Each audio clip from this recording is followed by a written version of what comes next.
At first glance, the work of Elias is characterized by a striking heterogeneity.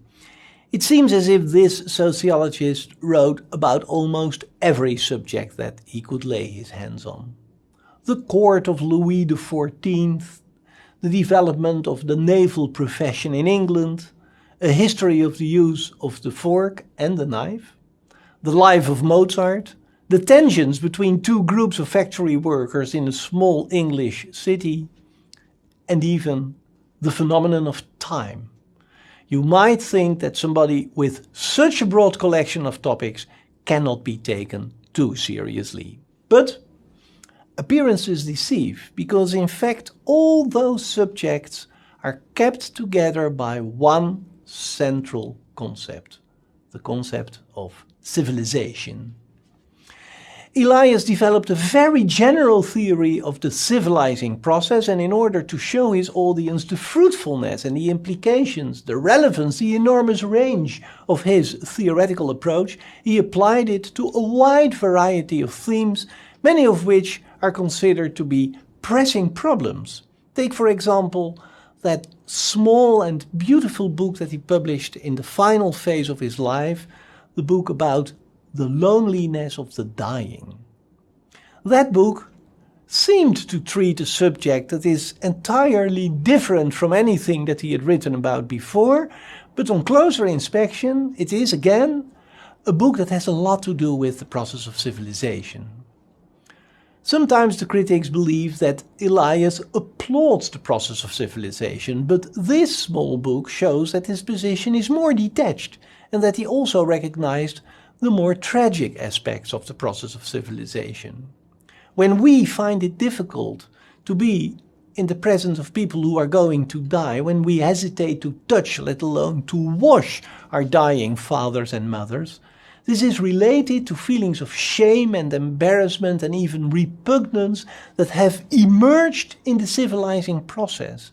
And today we have so deeply internalized the civilized behavioral standards that it is difficult for us to do those friendly things for our dying relatives that people who were raised in another type of culture consider to be completely self-evident. One of the problems with the word civilization is that it has so many moral overtones. Some ethnologists, for example, think that it is a term with such an ugly history that we should stay away from it. You know, when it's used in contexts like, we are civilized, they are primitives. We are civilized, they are savages. They should obey us, we are their masters, etc., etc. You know, a terminology that has played such a perverse role, and especially in the discourse of colonialism. Should that deserve a place in the social sciences? In political debates, the word civilization still plays a moralistic role. When a member of parliament, for example, says that the way in which we treat our elderly, or the way in which we treat the sick or the handicapped, or the way in which we treat, let's say, our farm animals, is an indication of how civilized we actually are, then the word civilized is used as a weapon in a verbal fight. And in that context, you know, it means the ultimate good thing, you know, the thing that nobody could possibly be against. But it's also possible to oppose to the term civilized concepts like honest, authentic, genuine, sincere. And then civilized refers to superficiality, to dishonesty, to hypocrisy, hiding away your feelings.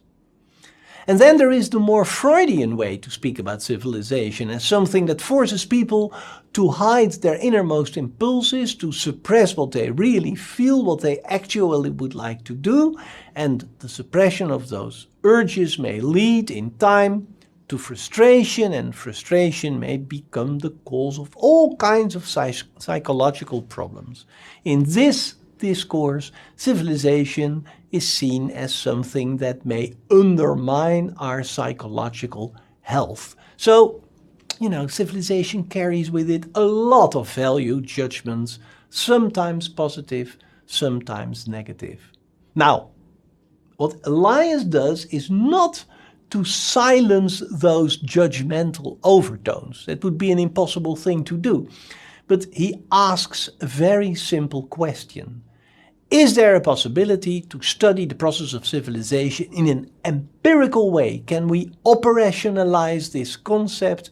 Can we observe how it actually works? And his answer is yes, we can do that. We can, for example, use etiquette books, books that were published over a period of some 5 centuries, books in which the children of the higher strata of society are instructed in how to behave when you find yourself in good company.